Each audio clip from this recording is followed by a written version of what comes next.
अथ आरंभ होता है एक महागाथा का, जहां भक्ति और शक्ति का संगम है, जहां साधना और अनुशासन की अग्नि है, जहां देवी का आह्वान है और मानव का हृदय उनके चरणों में नतमस्तक।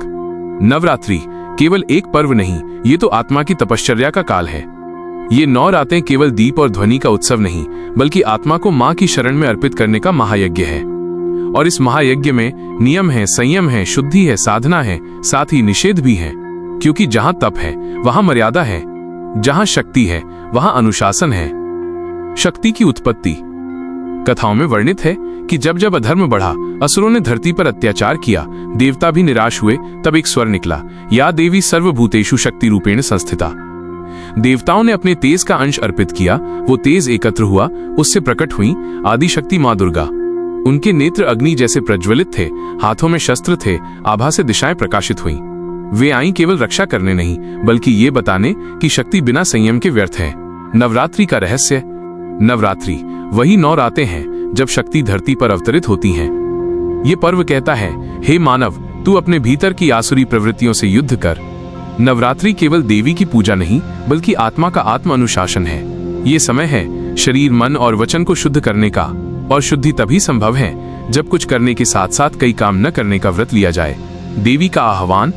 पुराणों में वर्णन है, जब साधक नवरात्रि का व्रत आरंभ करता है तो वो सबसे पहले दीप प्रज्वलित कर देवी को आह्वान करता है। उस आह्वान में वो कहता है, मानस मां, मुझे शक्ति दो कि मैं अपने भीतर के दुष्ट विचारों को जीत सकूं। मुझे संयम दो कि मैं निषेध का पालन कर सकूं। मुझे विवेक दो कि मैं इस साधना को सफल बना सकूं। क्योंकि देवी केवल प्रसन्न नहीं होती भोग और श्रृंगार से, बल्कि प्रसन्न होती हैं भक्त के संयम और तप से। स्त्री और पुरुष का संतुलन इस महाकाव्य का विषय है। नवरात्रि में महिलाएं और पुरुष क्या नहीं करें। ये इसलिए आवश्यक है क्योंकि स्त्री और पुरुष दोनों ही देवी के स्वरूप हैं। स्त्री आदिशक्ति का प्रतिबिंब है, पुरुष शिव का प्रतिरूप है, और नवरात्रि में दोनों का आचरण समान रूप से शुद्ध होना चाहिए। जो नियम स्त्रियों पर लागू हैं, वे पुरुषों पर भी हैं, लेकिन कुछ निषेध ऐसे हैं जो विशेष रूप से स्त्रियों के लिए बताए गए हैं और कुछ पुरुषों के लिए। यहाँ से प्रारंभ होगी इस महागाथा की मुख्य यात्रा। निषेध क्यों? देवी स्वयं नियमों की अधिष्ठात्री हैं। यदि नवरात्रि केवल भोग का पर्व बन जाए तो ये साधना व्यर्थ हो जाती है। इसीलिए शास्त्रों में कहा गया है, नवरात्रु मद्यपानम पापाना मूलम भवति, मांस भक्षणम तु नृणा विनाश कारणम, अनुशासनम विना भक्ति निष्फला। यानी मद्यपान, मांस, असत्य, वासना, ये सब निषेध हैं। इनसे दूर रहना ही तप है, आदि कांड का उपसंहार। हे साधक, अब तू सुनने जा रहा है उन नियमों को, उन निषेधों को, जिनका पालन कर तू देवी का सच्चा भक्त कहलाएगा। ये महाकाव्य तेरे हृदय को छू लेगा, तेरे कर्मों को शुद्ध करेगा और तेरी आत्मा को देवी के चरणों तक पहुंचा देगा। नियम कांड, नवरात्रि के व्रत और आचरण। हे साधक, जब तू देवी की शरण में आता है तो केवल पूजा अर्चना ही पर्याप्त नहीं होती। तप, संयम और नियम यही साधना के सच्चे स्तंभ हैं। जैसे बिना नींव का महल टिक नहीं सकता, वैसे ही बिना नियम का व्रत सफल नहीं हो सकता। इसलिए नवरात्रि में यह अनिवार्य है कि पुरुष और स्त्री दोनों नियमों का पालन करें, अन्यथा साधना केवल बाहरी दिखावा रह जाएगी। व्रत का महत्व। नवरात्रि का व्रत केवल आहार का त्याग नहीं, ये तो मन और आत्मा की परीक्षा है। ये तप है जहां भूख केवल शरीर की नहीं बल्कि इंद्रियों की भी परखी जाती है। शास्त्र कहते हैं, व्रतम ही धर्मस्य मूलम, अर्थात व्रत ही धर्म की जड़ है। जो व्रत करता है वो अपने भीतर की इच्छाओं पर विजय पाता है, और जो इच्छाओं पर विजय पाता है वह देवत्व को प्राप्त होता है। प्रातःकालीन अनुशासन। हे साधक, नवरात्रि में तेरे दिन का आरंभ कैसा होना चाहिए?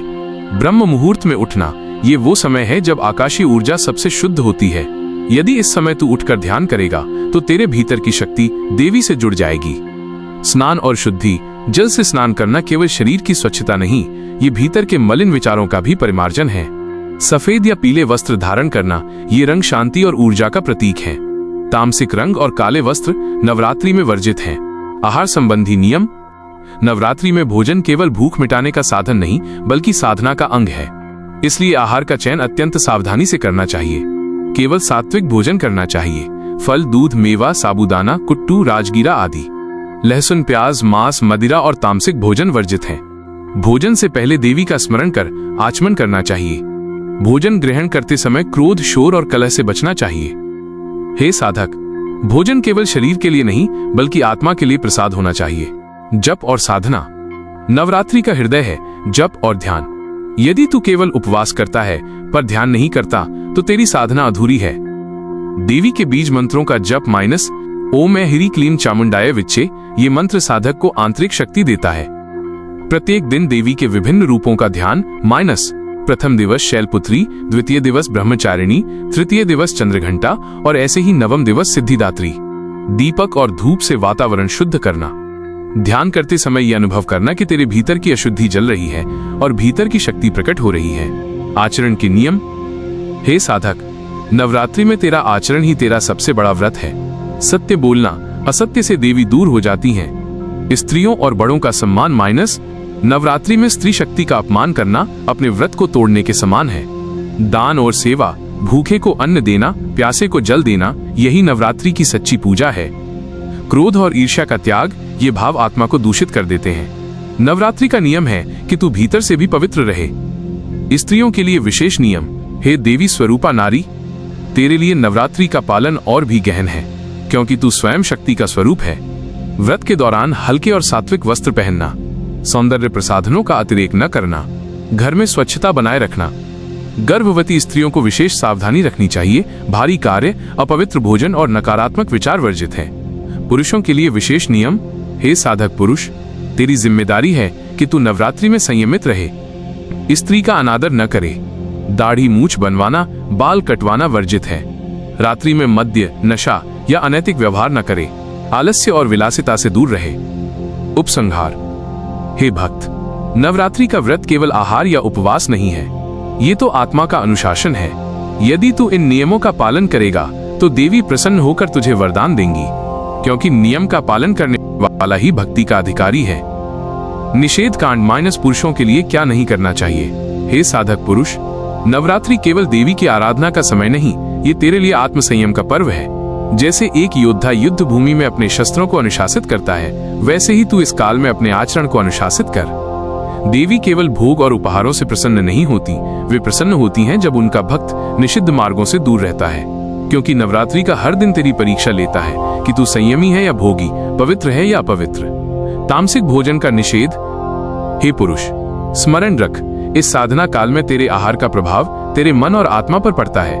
मांसाहार, शास्त्र कहते हैं मांस भक्षणम नवरात्रो नरकाय भवेत। जो पुरुष इस काल में मांस खाता है उसका मन क्रूरता और तामस से भर जाता है। मद्यपान। नवरात्रि में मदिरा पीना केवल पाप ही नहीं, बल्कि आत्मा को पथभ्रष्ट करने वाला मार्ग है। इससे साधक का तेज नष्ट होता है। लहसुन, प्याज और तामसिक भोजन ये पदार्थ ऊर्जा को नीचे की ओर खींचते हैं। साधना का लक्ष्य है ऊर्जा को ऊपर उठाना, अतः ये निषिद्ध है। दैहिक और सांसारिक निषेध। स्त्री का अनादर। हे पुरुष, नवरात्रि में स्त्री का अपमान करना स्वयं देवी का अपमान है। चाहे तू कटु वचन कहे या नारी को हीन दृष्टि से देखे, ये सब वर्जित है। व्यभिचार और वासना साधना का मार्ग पवित्रता है। यदि तू इस काल में वासना में फंसता है तो तेरे व्रत का सार नष्ट हो जाता है।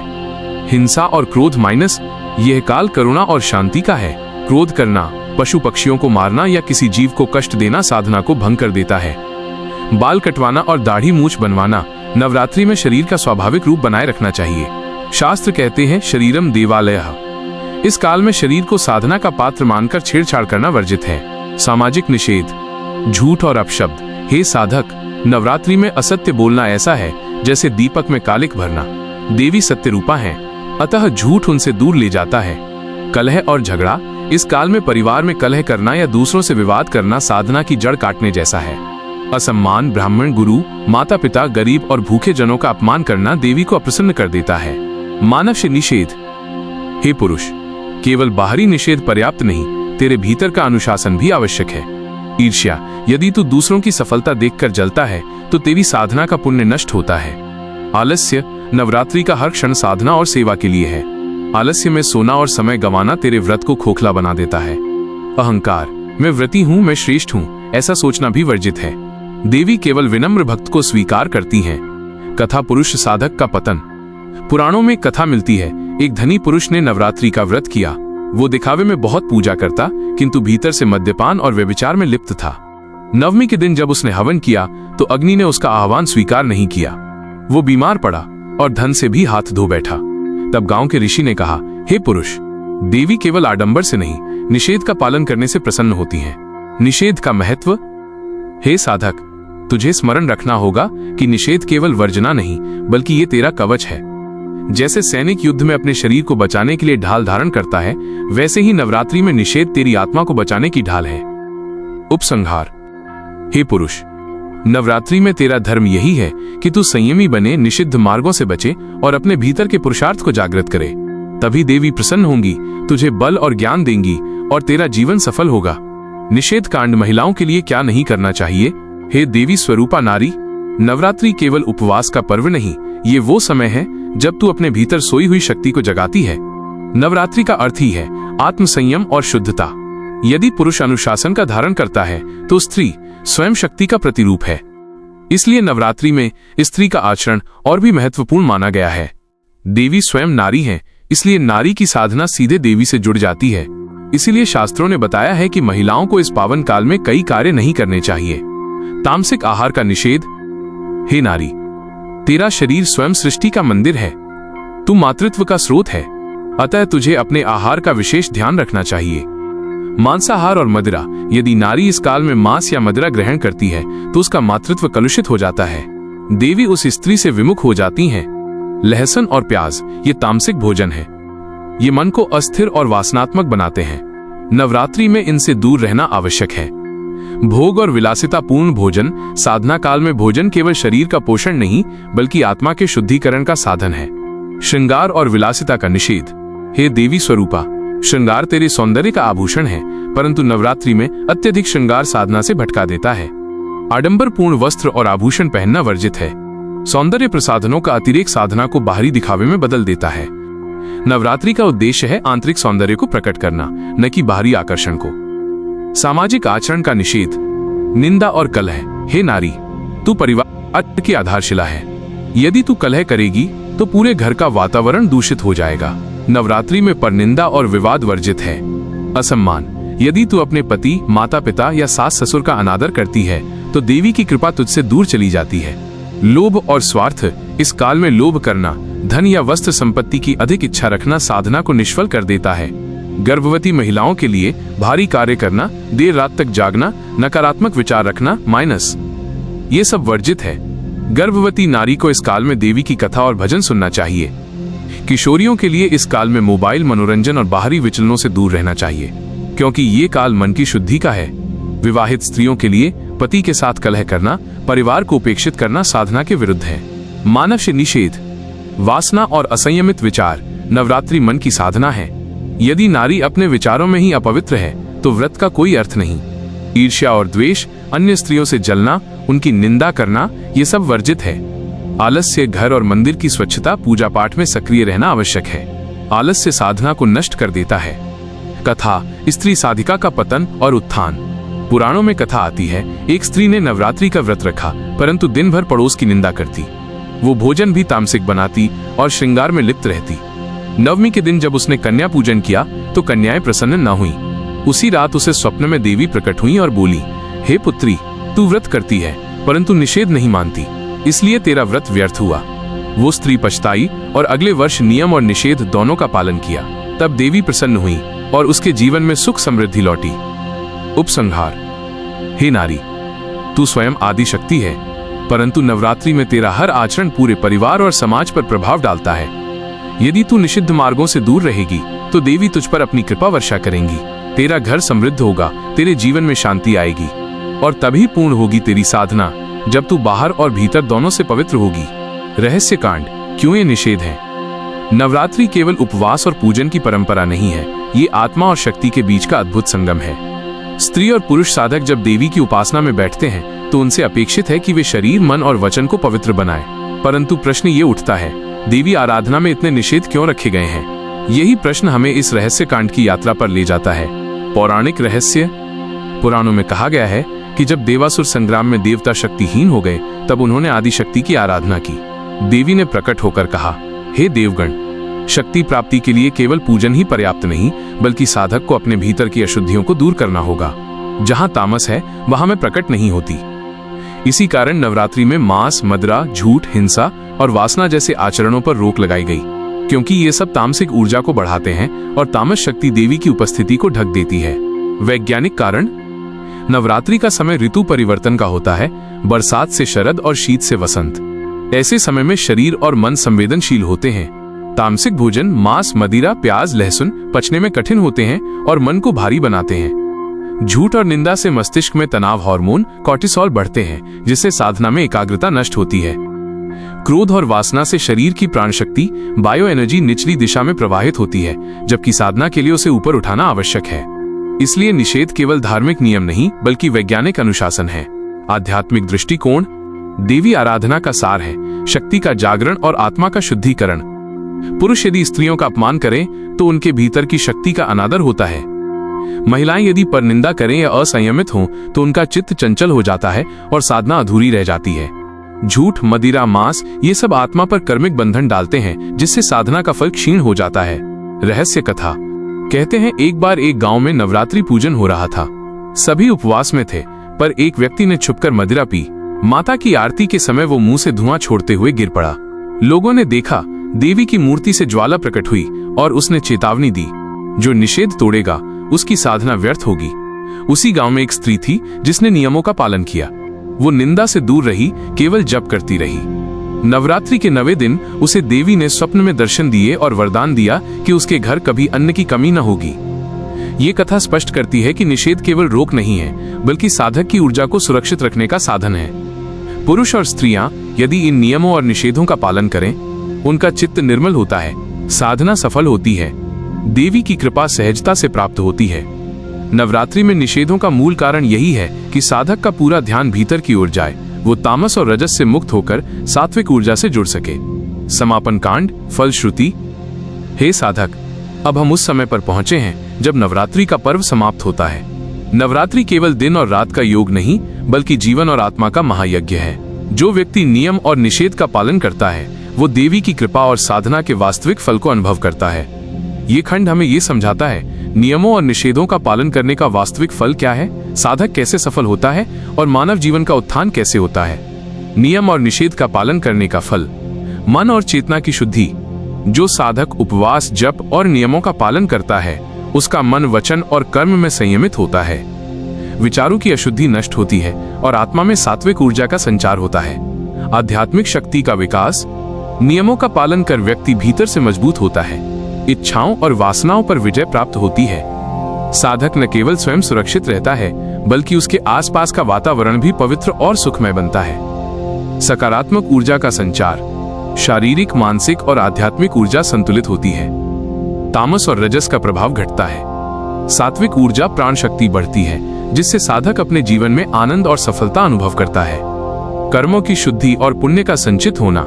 नियम और निषेध पालन करने से कर्म स्वयं पवित्र बन जाते हैं। इससे जीवन में अड़चनें कम होती हैं और मार्ग सरल हो जाता है। देवी की कृपा और साधक की सफलता। नवरात्रि का सबसे बड़ा फल है देवी की कृपा। सामाजिक सफलता। जो परिवार और समाज में संयम और भक्ति का पालन करता है, वो सम्मान और प्रेम प्राप्त करता है। आर्थिक और भौतिक सफलता। नियमों का पालन कर साधक जीवन में स्थिरता और समृद्धि प्राप्त करता है। उसके प्रयासों में अवरोध कम आते हैं। आध्यात्मिक सफलता। साधक का मन शांत और निश्चल होता है, उसका ध्यान देवी में केंद्रित होता है और साधना के फलस्वरूप उसे ज्ञान और मोक्ष की प्राप्ति होती है। कथाओं में बताया गया है, जो व्यक्ति नियम और निषेध का पालन करता है, वो जीवन में 3 प्रकार के फल अनुभव करता है: धन, सुख और आध्यात्मिक उन्नति। मानव जीवन का उत्थान। नवरात्रि केवल त्योहार नहीं, ये मानव जीवन का उत्थान काल है। व्यक्ति का चरित्र निर्मित होता है। संयम, सहनशीलता और धैर्य उसके अंग बन जाते हैं। सामाजिक और पारिवारिक समृद्धि। अनुशासन और पवित्र आचरण परिवार में प्रेम और शांति लाते हैं। आत्मिक विकास और मोक्ष की ओर अग्रसर। नियम और निषेध केवल सामाजिक या भौतिक लाभ के लिए नहीं है, ये आत्मा को शुद्ध कर मोक्ष के मार्ग पर अग्रसर करता है। कथा, फलश्रुति का दृश्य। पुराणों में एक कथा है। एक गांव में एक साधक पुरुष और स्त्री ने नवरात्रि का व्रत पूरी निष्ठा से रखा। उन्होंने मांस, मदिरा, झूठ और कलह से दूर रहे। घर और मन दोनों को स्वच्छ रखा।